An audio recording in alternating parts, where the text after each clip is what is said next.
Indian boys were afraid of the water, but they played in the water, and that's what they did most of the day.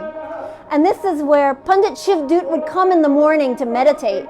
He would do there, and he'd chant Ram, Ram, Ram. He was a Brahmin, and one day the boys were there, and there was a poor old man who was taking his morning ishnan, chanting Ram, and he was a leper.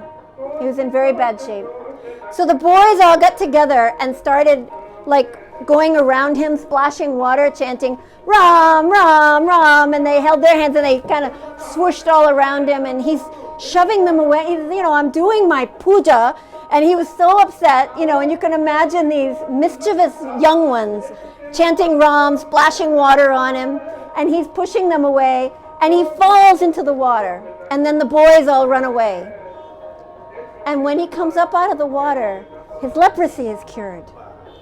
And Pandit Shivdut saw this, and he knew that he had witnessed something beyond what our life would ever entail. So instead, he changed his meditation from that day, and he then started meditating Gobind, Gobind, Hari, Hari. And so that became his mantra on the riverbank, Gobind, Gobind, Hari, Hari. And he actually saw the child Gobind Rai in his mind. So Rani Fateh Chand, whose house that Gurdwara we're going to see, she wanted a child. And so she went to Pandit Shivdut and said, and he was helping her with different mantras and different pujas. And after this happened, and he had this vision of Gobind Rai, he said, Mata, now chant Gobind, Gobind, Hari, Hari. And so she and her husband would have this meditation that they did every day, Gobind, Gobind, Hari, Hari. One day, she's sitting in this meditation, and Gobind Rai and all of his troop are coming by on the street. And of course he's the knower of hearts, so he hears the calling of her soul. And so he just opens the doors, walks in the house with all his friends, and just him being in the house, it pushed her consciousness into samadhi. So she was not even in her body at that point. So all the boys just file into her meditation room with all of their, noise and dust and clutter. And Gobind Rai sits in her lap while she's meditating. And she's not even conscious at this point. And then he takes her face in his hands, and he wakes her. He just takes his face, and he goes, Mataji, I'm hungry. And then she comes back into her body and sees this incredible being in her lap. And I know all of you have had experiences, and you know it, your nervous system is just shot when these things happen, right? And to actually be functional is a very difficult thing right after these events happen. But by having the Guru sitting there in her lap, it just changed her whole being. In other words, it just assimilated into her being. And so she said, of course. And so she jumps up, and they serve chole puri, fried puris and chole. They serve them to all the boys. Gobind Rai came back to her house every day to have the chole puri. And he would sit with her and talk with her. And so before the Sodar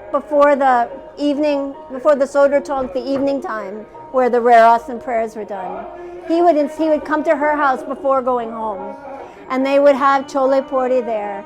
And then she said, after a very short time, she knew she'd never have a child, but she had a child, and he called her Mataji whenever he came into the house. So much so that Mata Gujari one day said to him, he goes, you have a mother. Why is it you need two mothers? And I love the stories of Mata Gujari because she's so human, I can imagine that feeling that, oh my God, I'm your mother. Why do you need another mother? And he said, don't worry, Mataji. It's just like the moon that reflects in 100 puddles. He says, that's how I am. And so I'll have 100 mothers.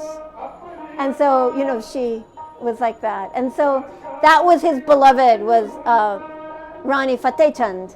And so when he left, when it was time for him to go and he had to leave, she was the one that was most upset. And he said, if you'll continue to serve the chole puri to the children, they'll always come I will always be there with them. And so when you serve them the chole puri, you'll see my face. And so she was able to let him go to Anandpur Sahib when that happened. What's that? And they still serve. And they still, to this day, serve the chole puri there. So Around 8:30. Guru Gobind Singh Ji's small shoes from that time are there in the Gurdwara, so make sure you look at those little shoes. And you saw the chola in this Gurdwara? That lovely net with the very delicate... so he always dressed this way. Apparently, he dressed with the royalty of who he was, with the Raj Yog of who he was. And we're going to go see Gobind Ghat, where he played by the river. And one of my favorite stories is from there. So let's tell it now while we actually have a room to tell it in, right? That he was playing there, and he had these two bangles made of pearls. And they were playing in the water and doing boys' things, and he lost one of the bangles in the water. So when he goes home, Mata Gujari says, where's your jewelry? Where did it go? He goes, I lost it in the river. And she said, this is a gift from the Sangit. You can't be that casual with these things. And, you can imagine the mother teaching the son on this. And she says, you can't be this casual. Let's go find it. And so they brought the divers, and they brought all the people to help, and they came to the river where we're going to go. And she said, so about where were you playing? And he pulls off his other bangle, and he throws it into the river, and he says, right about there. And then he told her how to not take the material things mean nothing, that they create and they decreate. They come and they go at will. They create and they decreate without even effort. And so he tells this lecture to his mother. And they say that the divers then went diving and found, piles of jewels when they dove. But I've heard that same story at City Hazur Sahib and several other places. So I'll believe it, but the real story is the real lesson is his understand. It's not that he was casual with the monies of the Sangha.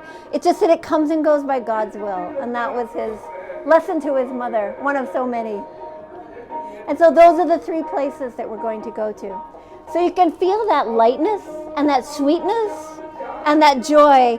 And I'll tell you, understanding these stories has changed my relationship with young people, because they have a certain kind of, they have a wisdom and a purity that we all have, but we have many layers now on top of it, right?